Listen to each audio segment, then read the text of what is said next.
इसके कारण राज्य में अशांति फैली हुई है। मई 2023 से शुरू हुए जातीय संघर्षों में अब तक 220 से ज्यादा लोगों की जान जा चुकी है। हाल ही में जिरीबाम जिले में 6 शव मिलने के बाद हिंसक विरोध प्रदर्शन हुए। इससे स्थिति और भी खराब हो गई है। प्रदर्शनकारियों ने 3 मंत्रियों और 6 विधायकों के घरों में तोड़फोड़ की। इनमें मुख्यमंत्री एन बीरेन सिंह के दामाद और बीजेपी विधायक आर के डिमो का घर भी शामिल था। गुस्साई भीड़ को तितर-बितर करने के लिए सुरक्षा बलों को आंसू गैस के गोले तक दागने पड़े, लेकिन तनाव अभी तक बना हुआ है। अधिकारियों ने इम्फाल घाटी के कई जिलों में अनिश्चितकालीन कर्फ्यू लगा दिया है और भड़काऊ सामग्री के प्रसार को रोकने के लिए इंटरनेट सेवाओं को भी निलंबित कर दिया है।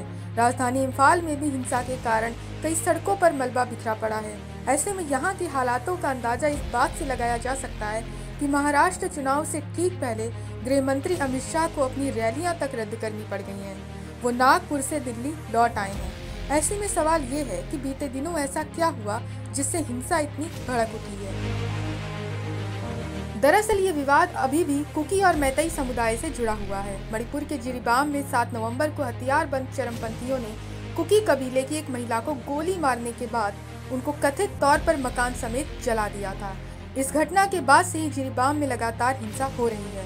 प्रदर्शनकारी 6 लोगों की मौत पर सरकार से उचित कार्रवाई की मांग कर रहे हैं, जिसको लेकर इसी कड़ी में 16 नवंबर को जिरीबाम में बराक नदी के तट से 2 महिलाओं और एक बच्चे का शव मिला। शक जताया गया कि इन्हें 11 नवंबर को कुकी उग्रवादियों ने जिरीबाम से अगवा किया था। 11 नवंबर को ही सुरक्षा बलों ने 10 बंदूकधारी उग्रवादियों को मार डाला था। कुकी संगठन ने इन 10 लोगों को विलेज गार्ड बताया था, जिसके बाद 15 नवंबर की रात भी एक महिला और 2 बच्चों के शव मिले थे। हालांकि मणिपुर में तनाव चरम पर तब पहुंचा जब 16 नवंबर को सीएम एन बीरेन सिंह और बीजेपी विधायकों के घरों पर हमले हुए। उग्र भीड़ ने यहां जमकर तोड़फोड़ की, जिसके बाद इम्फाल में भीड़ को तितर-बितर करने के लिए सुरक्षा बलों को आंसू गैस के गोले छोड़ने पड़े। गुस्साई भीड़ ने कई जगहों पर आगजनी की। कुछ मंत्रियों सहित बीजेपी के 19 विधायकों ने तो सीएम बीरेन सिंह को हटाने की मांग करते हुए प्रधानमंत्री कार्यालय यानी पीएमओ को पत्र तक लिख दिया। ऐसे में हिंसक विरोध प्रदर्शन बढ़ने के कारण अनिश्चितकालीन कर्फ्यू और इंटरनेट सेवाओं को निलंबित तक कर दिया गया। सूत्रों के अनुसार अगले 2-3 दिन में हालात और बिगड़े तो प्रदेश में राष्ट्रपति शासन लगाया जा सकता है।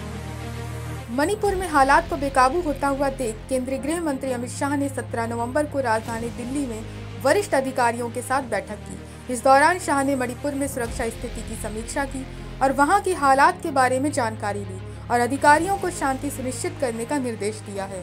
गृह मंत्री ने 18 नवंबर को भी मणिपुर मामले को लेकर एक उच्च स्तरीय बैठक बुलाई है, जिसमें मणिपुर में बिगड़ते हालातों को काबू में करने और अन्य जरूरी कदम उठाए जाने पर विस्तार से विचार किया जाएगा। दूसरी तरफ हालात संभालने के लिए सीआरपीएफ के डीजी अनीश दयाल सिंह को भी मणिपुर जाना पड़ा है। वे 17 नवंबर को मणिपुर पहुंच गए हैं। कुछ दिन पहले ही मणिपुर में हालात संभालने के लिए सीआरपीएफ की 15 और कंपनियों को भेजा गया था।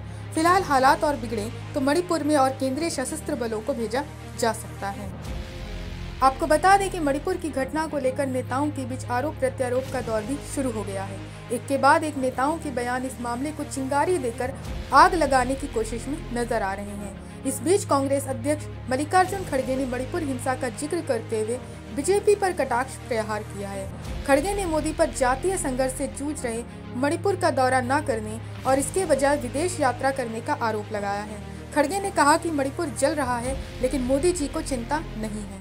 देखो, मोदी जी उसको कंट्रोल नहीं करना चाहते। मणिपुर में हिंसा आज नहीं, सालों से हो रहा है और वहां पर राहुल गांधी जी जाके आए और वहां से पाद यात्रा, भारत जोड़ो यात्रा वहां से निकालकर महाराष्ट्र में आए, मुंबई में।